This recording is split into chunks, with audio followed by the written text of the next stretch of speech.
ఇప్పుడే country delight యాప్ని download చేసుకోండి. Download the country delight app now. Sir ఇప్పటికే నల్గొండ జిల్లాకి మీ జిల్లాకి 2 మంత్రి పదవులు ఉన్నాయి. మూడోది కూడా కావాలి అని మునుగోడు ఎమ్మెల్యే రాజగోపాల్ రెడ్డి గారు డిమాండ్ చేస్తున్నారు. మొత్తానికి నల్గొండ జిల్లా నుంచే కాంగ్రెస్లో ముసలం పుట్టింది అనుకోవచ్చా? ఇంతకుముందు మీరు కోమటిరెడ్డి గారు ఉప్పు నిప్పులా ఉండేవాళ్ళు. ఒకళ్ళ మీద ఒకళ్ళు ఆరోపణలు ప్రత్యారోపణలు విమర్శలు చేసుకునేవాళ్ళు. ఈ మధ్య మీరేంటో వాళ్ళిద్దరి మధ్య ఏం జరుగుతుంది, కాంగ్రెస్లో ఏం జరుగుతుంది అని సైలెంట్గా చూస్తూ ఉన్నారా? వాస్తవానికి కొంచెం మీడియా ఎక్కువ ఇంపార్టెన్స్ ఇస్తుంది కానీ వాళ్ళు ఎప్పుడైనా కోతి చేస్తలేనమ్మా వాళ్ళిద్దరికి కూడా. గతంలో కూడా వాళ్ళు నాపైన ఎన్నడూ వ్యక్తిగత విమర్శలు చేసినా గతంలో 10 సంవత్సరాలు నేను మంత్రిగా ఉన్న కాలంలో నేనైనా రియాక్ట్ కాలేదు. నేనే వాళ్ళకి ఆన్సర్ చేయలేదు. ఇంకోటి ఏంటంటే వాళ్ళకి మాట మీద నిలబడే లక్షణం లేదు ఎప్పుడు కూడా. ఇప్పుడే విమర్శ చేస్తారు, ఇప్పుడే పొగుడుతారు ఎవరినైనా. గతంలో కేసీఆర్ గారి గురించి మాట్లాడినా అట్లే ఉండేది. ఎందుకంటే మీరు ఒక్కసారి వాళ్ళ రికార్డ్స్ తీస్తే ఇదే కాళేశ్వరం గురించి వెళ్ళి కోమటిరెడ్డి వెంకరెడ్డి కావచ్చు, లేకపోతే రాజగోపాల్ రెడ్డి కావచ్చు, చాలా గొప్పగా పోయిన సందర్భాలు ఉన్నాయి. మళ్ళీ దాని మీద విమర్శలు చేస్తారు వీళ్ళు.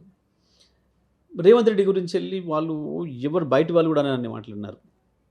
25 కోట్లు పెట్టి కొనుక్కొచ్చుకున్నాడు, అది సప్లై చేసి తెచ్చినాడు, ఇది చేసినాడు, అసలు ఆయన నాయకత్వంలో మేము పనిచేస్తామా అని ఇద్దరు నెలదంలో ఒకరికొకరు పోటీపడి మాట్లాడినారు.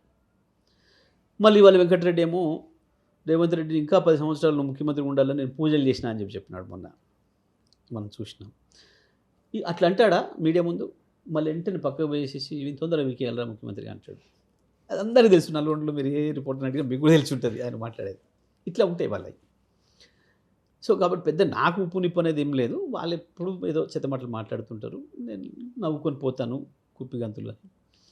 ఈ మధ్యకాలంలో జరుగుతున్న దాంతో ఏదో జరుగుద్ది అనే భ్రమలు మాకేం లేవు. ఈయన ఏదో పెద్ద రాజగోపాల్ రెడ్డి ఏదో తిరుగుబాటు చేసి ముసలం ముట్టించి ఆ గవర్నమెంట్ పడగొడతాడని మేము అనుకోవడం లేదు. ఏదో టెంపరీగా మంత్రి పదవి కొరకు అంటే కొన్నిసార్లు వీళ్ళు ఎట్లుంటారంటే ఇంకొకరికి అవకాశం ఇవ్వద్దు ప్రతిపక్షానికి అని చెప్పి వాళ్ళు తిట్టుకుంటుంటారు. వాళ్ళకి అదొక లక్షణం ఉంటుంది. ఒక మాట చెప్పండి, మా జిల్లాలో వీళ్ళని ఏమనుకుంటారంటే ఈ నాటకాలలో, సినిమాలలో, భాగవతాలలో సీరియస్గా కథ నడుస్తున్నప్పుడు కొంచెం ప్రజలకి రిలీఫ్ ఇవ్వడం కొరకు ఆటవిడుపుగా మధ్యలో బాఫూన్లని, జోకర్లని వస్తుంటారు కదా. వీళ్ళవి కూడా గట్లాంటి పాత్రలు అనుకుంటారు మా జిల్లాలో. వీళ్ళని అంతమించి సీరియస్గా చూడడం లేదు ఇప్పుడు మా ప్రజలుగా. ఎందుకంటే వీళ్ళ గతం, వీళ్ళ చరిత్ర, వీళ్ళు మాట్లాడింది, మాట మార్చింది, ఇవన్నీ కూడా చూసినారు. లేకపోతే ఎంత దిగజారి ముఖ్యమంత్రిగా అసలు ఎవరు పోయినా ఈ 3 ఏళ్లలో, ఈ 2 ఏళ్లలో అడే ముఖ్యమంత్రిరా అని చెప్పి మాట్లాడతాడని ప్రతి ఒక్కరు చెప్పారు.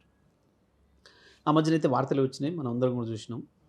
వెంకరెడ్డి ఉత్తమ్ మాట్లాడుకున్నది ట్యాబ్ చేసిండు రేవంత్ రెడ్డి అని చెప్పి ఈయన చాలా చోటు చెప్పుకున్నాడు అని చెప్పి రాసిండ్రు. ఫోనే బంద్ చేసిండు 1 నెల రోజులుగా వెంకరెడ్డి అని కూడా చెప్పిండ్రు. ఇప్పుడు ఫోన్ తీసేసి డబ్బా ఫోన్ వాడుతున్నాడు అని కూడా చెప్తున్నారు. ఇవన్నీ ఫోన్ బంద్ పెడుతున్నాడు, ఎప్పుడు చూసినా ఫోన్ ఆన్ ఉండటం లేదు అని నల్గొండ రిపోర్టర్ని ఎవరిని అడిగినా చెప్తారు వాళ్ళు.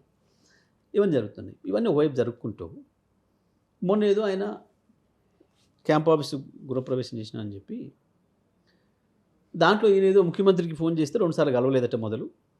ఆ తర్వాత ఫోన్ వస్తుంటే అదే ముఖ్యమంత్రి ఫోన్ చేస్తుండే అవుర్రా అని చెప్పి ముఖ్యమంత్రి గారు మీరు ఇంకా 10 ఏళ్ళు మీరే ముఖ్యమంత్రి ఉండాలని చెప్పి నేను ఇక్కడ హోమం చేసిన. చిల్లరంటే చూసేవాళ్ళకి కూడా ఎంత అసహ్యం వేసిందంటే గృహప్రవేశం చేసినావు, అయ్యగారులో వచ్చారు, ఇది మాత్రం చదివి పోయినారు. దానికి గంత బ్లఫ్ చేయడం అంటే ఇక వీళ్ళ క్యారెక్టర్ని ఏమనుకుంటారు ప్రజలు. సో నాన్ సీరియస్ అయిపోయారు వీళ్ళు పాపం ఈ మధ్యకాలంలో, ప్రత్యేకించి ఇద్దరు కూడా అన్నమాట. ఆయన పోవడం, ఆయన తెగడం, అన్ని రకరకాలు. మళ్ళీ 2 రోజులు మీరే చూడండి, మళ్ళీ మాట మార్చి ఇంకోటి మాట్లాడతాడు ఏ రాజగోపాల్ రెడ్డి కూడా. కాబట్టి పెద్దగా వీళ్ళను నమ్మడం కానీ, వీళ్ళు ఏదో అద్భుతాలు చేస్తారని అనుకోవడం కానీ మేమేం అనుకోవడం లేదు. ఇక మేము ఇప్పుడులాగంటే నాకు ఎన్నట్టు అలవాటు, నా అంత లేని ఎప్పుడు విమర్శలు చేసే అలవాటు లేదు. వ్యక్తిగత విమర్శలు నాకు అసలే అలవాటు లేదు జీవితంలో. పాలసీల మీద చేస్తా, వాళ్ళ వైఫల్యాల మీద చేస్తా.